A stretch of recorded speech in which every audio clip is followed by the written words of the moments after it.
Welcome to episode 160 of the weekly Shared Security Show. And joining me again this week is co-host Florida Man Johnson. Just Florida Man Johnson. Just Florida Man Johnson. Yeah. When His name is when Kevin, I changed but my name to Kevin Johnson, I knew that the Kevin was irrelevant. and you're very Floridian today. I see you're dressed in Yes. a tropical shirt and very nice. I put this on this morning specifically because so many of my staff are in areas where it's snowing. Yes. And I wanted to rub it in that I live in Florida. And so, You're rubbing it in right now because I'm in Cleveland and it's snowing. So yeah, that's Thank you for you know that. how to fix that, right? Yeah, you move. Move. Yes. So this week we have 3 stories which actually shouldn't make Kevin too upset. At least I don't think. I'm But glad they're our standard. yeah, he'll go the standard. But maybe the first story here will make Kevin a little angry because this is a situation in Florida. So I'm sure everyone has heard about the water treatment plant that was hacked in Oldsmar, Florida. I don't even know where is Oldsmar. Do you even know? Tampa. Oh, by Tampa. Over by Okay. Tampa. Yeah. Okay. As a matter of fact, many people tried to relate this to, and I say tried, not like I think they're wrong. I just don't have any idea. But they were, it was prep for ruining the Super Bowl or something. Okay. Yeah. Unrelated. I had to look up though what the Super Bowl was. Of course you did, because you're a nerd, but that's okay. I was actually surprised. I didn't realize it was late enough in the year for the Super Bowl. Yeah. Yes, I'm aware it's only February. That's right. But this water treatment plant story. So hackers apparently have they broke in. We'll get to how they broke in a minute, but they had altered the amount of sodium hydroxide, which is a caustic chemical, and they actually, what's that? Lie. Or lie, basically. Yes, Yeah. exactly. And they moved the setting from 100 parts per million to 11,100 parts per million. So that's obviously at danger level, right, where it could impact human consumption. And apparently they got through a TeamViewer on Windows 7 systems with default, or not default passwords. They never said, they just said the same password was assigned to all the computers in that that were connected to this SCADA system in the water treatment plant. Yeah. That's fun. Yes, that was fun. This is one of those topics that, and I want to be very clear. I don't in any way want to make it sound like I think it's not that big a deal, right? It is a big deal. It sucks, right? But I will say that InfoSec Twitter, if we can refer to it that way, has definitely proven the number of people who are willing to talk about stuff that they have absolutely no concept of what they are talking about. And I want to be very clear, I'm not an expert. I have done quite a bit of work, relatively quite a bit of work in the ICS SCADA area. I've dealt with utilities. I've dealt with assessing utilities. Sure. But I am blown away by the number of people who are, one, surprised that TeamViewer and things like that are used in ICS control systems. That's not a surprise. No. And I'll give you the perfect example of why that should not be a surprise. Back in 1991, it was my very first professional job. Yes, I'm old. You can do the math. I'm in my 30th year in IT. I'm an old fat guy. And my first job out of high school professionally was to build control software for this product for a power grid. And I'm not going to name the vendor and all that. I don't want to name and shame here, right? But I was one of the team that was writing this control software. A couple years ago, maybe longer than that now, maybe it's 3 years, 4 years. I was on site at a power company, and they were running my software from 1991. Oh, wow. To control a system. And again, I'm being vague because I don't want to name the utility. I don't want to name the product. I don't, right? Like I'm not, this is, but my code from 1991, and let's be very clear, your code's really bad. Right. Yes. My code now is not that great. I can't imagine how bad it was in 1991. And it was running on a utility, 20 plus, almost 30 years later. And that's normal. Yeah. The capital investment in equipment, the systems are so behemoth-y. I don't know if that's a real word, but let's go with it. It is now. That is now. This is typical, and I think if you're on Twitter, I think you need to follow Hacks for Pancakes, Leslie. Yes. Leslie's an expert at this kind of stuff, Mm-hmm. and she is brilliant. And not only is she brilliant, but she's willing to share her knowledge, right? Like she's one of those people that's just like, yeah, I know this, so I want you to know it, and she's willing to help out. People are surprised by this, yet they don't realize that Oldsmar water processing is managed by the city, and the city doesn't have a ton of money for water processing. If we didn't learn that from Flint, I guess we haven't paid attention, right? Which we haven't paid attention. So yeah, and we've talked about that before too. Local state governments, they just don't have a lot of money to invest in IT, and these systems just naturally, I think, over time become insecure. Not that it's anyone's fault, right? I think everybody wants to do the right thing and secure these systems, but if you don't know about, why shouldn't I just leave my TeamViewer installation wide open to the internet, with a weak password, because people don't know that you can scan for TeamViewer, and people are looking for those systems all the time. There's also the aspect, and I want to be very clear, I have no inside knowledge, even though I am, according to you, Florida man, in this particular system or this particular utility. But my understanding from dealing with other water processing companies, organizations, whatever, is that, yes, this hacker got in, made changes, that's bad. And a lot of people have played up the idea that, well, the operator saw the change in real time. Mm-hmm. And caught it that way. They did. Right? And oh man, if that person had not been sitting at their desk or not paying attention, but again, I don't know this system, but every other system I've worked with, every other system I've assessed, every other system I've tested, there are so many other controls that would have caught this.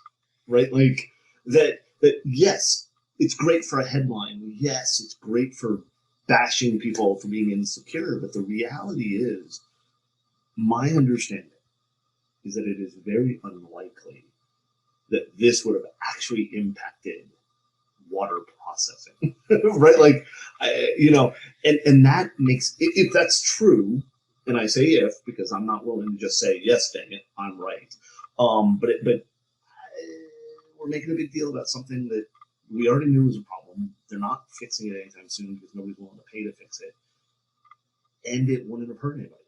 I think it was Leslie that said today that, if you're going to work in ICS, if you're going to work in this field, you have to be available. You have to be able, I think that's the way she phrased it, you have to be able to walk away from a Windows XP machine and an active malware infection because you know that it has no actual impact on the processing of the system. So the fact that that machine is Windows XP is, like, in my gut, I'm like, but cringing, right? Yeah, but the reality is, you know what? It runs, it does what they need, and you know what? If it goes down, the system's still going to process. That's right. The water is still going to flow, or spice is going to flow, whatever you want to say. I think we just got to be careful what we claim. Right. Good points. Yeah. And now a quick word from our sponsors. Given the state of the world that we are currently living in, your digital privacy, cybersecurity, and health is more important than ever. That's why I recommend the use of a Faraday sleeve for your laptop, smartphone, and key fob. And if you want the best Faraday products on the market, you need Silent Pocket.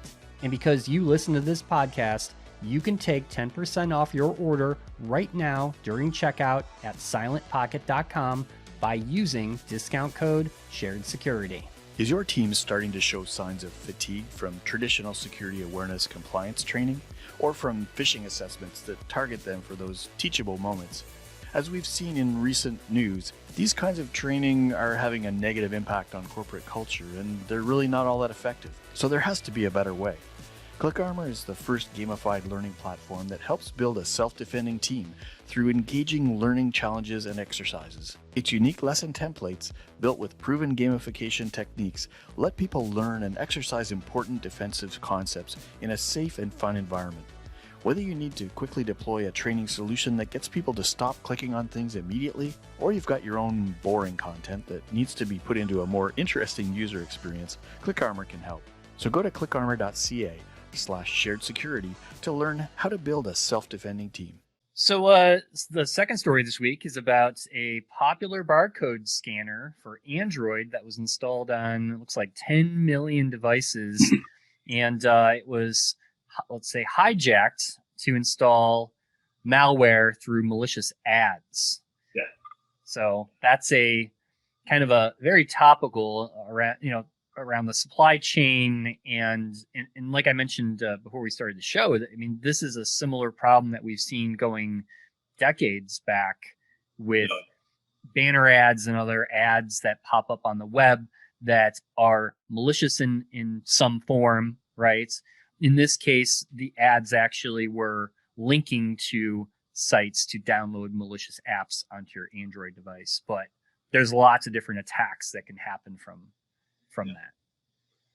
I think one of the things we have to be very clear on, and I know that you are, but is I'm not exactly sure why everybody's saying, "Oh man, this app did the wrong thing because malicious software." The app added an ad SDK, and we can argue whether it's okay for an app to display ads. I can argue that. I've got no problem. They got to make money. Well, and I've got no problem saying they shouldn't have done it after they got 10 million installs, right? I disagree with that, but I can see the reasoning. I think that the bigger issue here, and I don't know why we're not focusing on this in general, you and I. The problem here is not the barcode app. The problem here is the ad network that's willing to allow malicious software downloads to be ads. Right? This is a really good point. Because my question now at this point is everything I've read, and I want to acknowledge the fact that somehow I missed this story until you sent it over to me. I'm not sure how, so I've not read a ton on this one. I'm here for, Kevin. I appreciate that, man. You are my. I'm going to call you my TEN, the Tom Eston Network, and. I was gonna. I have no idea what that means, but okay, I'll go with it. I was gonna call you Fox News, and then I realized that you're. Oh, please don't do that. And, the thing that I haven't seen anybody ask or explain is how many other apps are running this ad SDK? How popular was this SDK? How 10 million people have a barcode scanner, but 47 billion people have the 200 other apps or whatever. And I made up those numbers, right? I'm not seeing anybody evaluating how many other apps are allowing this network. How many other ad networks that are being used are allowing malicious ads, right? Like that, we need to be focusing our hate, right? Like, the Darth in me says, focus your hate on the ad network, not on the barcode scanner. But maybe I'm wrong. No, you're not wrong. Nice. So last but not least, there was a fascinating story in the New York Times about how mobile phone data and the connections to cell towers from those devices were used to track and convict or find the Capitol rioters that stormed the U.S. Capitol back on January 6th. really, I recommend everyone giving it a read. I mean, because it goes into more things such as, how easy it is for governments and any company that has, besides the phone company, that gets access to location, cell phone tower data, Yeah. and then the advertising ad IDs that are also part of your device when you communicate and you go to Twitter and you go to other sites on the web. This advertising ID follows you, and some people think it's anonymous, but with that little bit of data, it's the starting point for correlating pretty much everything about you, or at least everything your phone knows about you, which, well, is everything. So Yeah. My phone goes up. My phone goes Yeah. everywhere. I do want to say that this entire story reminds me of the number of times I've heard from law enforcement is we catch the dumb criminals, right? Like I, hi, I'm about to break into the national, headquarters of the government. Let me, the capital of the United States. yeah, I don't know where I was. National headquarters. That was a little weird. But let me carry my phone with me. It'll be fine. Yeah, we've known this type of data is able to be tracked forever, and we continue to see examples of where it's being used. And it's something. I'm not not a lawyer. I pretend to be for two of my Facebook profiles, but I do have my Twitter law degree, so I can argue whether things are legal or not. And what I'd like to see is what is the answer to, we're protected by the Fourth Amendment, but the Fourth Amendment doesn't prevent other companies who have the data from sharing. The warrant is issued to Verizon. The warrant isn't issued to Kevin, right? Where can we draw the line there? How do we control that? And let's be very clear. I absolutely on the side of, if bad people do things, let's knock them down. And if we need information to do that, I'm a hypocrite. I'm perfectly fine if somebody messed with my kids. I'm perfectly fine with breaking all the laws and hunting that person down and putting them in the ground. But at the same time, I recognize the hypocrisy, and I absolutely want us to figure out a way to control where this data goes, who has access to it, and I don't know where the line is. Right? I believe that if you break into, I'm going to say it again, the national headquarters of the United States, I personally want them to be able to find you now and put you in a jail cell. But it really concerns me that level of data. Like, I've seen animated graphics and clips of them tracking individual cell phones from the rally, protest, whatever you want to call it, through downtown DC to the Capitol. And that, even knowing that that's there, knowing it's visible, the fact that type of data is available for the New York Times to display. Yeah. And they didn't reveal where they got the data from. They just said a source, which is, journalism 101, right? You don't reveal your sources. But, I mean, we've heard this before too, that, there's people that work at the cell phone companies like Verizon and AT&T that can be, coerced by bribery or other means to hand over tons of data like this, or social engineered or whatever. This data is not impossible to get from the source. And that's, if you're the government, it's even easier. Yeah, and that's not even talking about, we've had revealed time and time again where law enforcement and government have access to this data automatically, right? And, what was it, 5 or 6, 10 years ago, we were talking about, the government sitting in the AT&T trunk line, where everything comes together. And people are like, "Oh my God, can you believe this?" And I'm like, "I thought they always were." I was like, "This is breaking news." I grew up on the idea that the government was listening to all the calls. Not that I liked the idea or that I agreed with it. Just I assumed it was happening, And so maybe I'm a conspiracy nut. I don't know. But yeah, it is nuts to me, the level of data, and I am intrigued by how many people are perfectly fine with this because of who is being targeted. And don't get me wrong, I can relate, I can understand, I'm like, yeah, damn it, put them under the jail. But yeah, it's just nuts. It's nuts. Yeah. Yep. So yeah, I recommend everyone checking that out. We'll have that linked in the show notes, as well as links to the other articles we discussed this week. But once again, thank you again for being on the show, Kevin, as always. Thank you. And we'll talk to everyone next time. That's all for this week's show. Be sure to follow the Shared Security Show on Twitter and Instagram for the latest news and show updates. If you like this episode, please hit that like and subscribe button, and please subscribe to us on your favorite podcast listening app. Thanks for watching, and I'll see you next week for another episode of the Shared Security Show.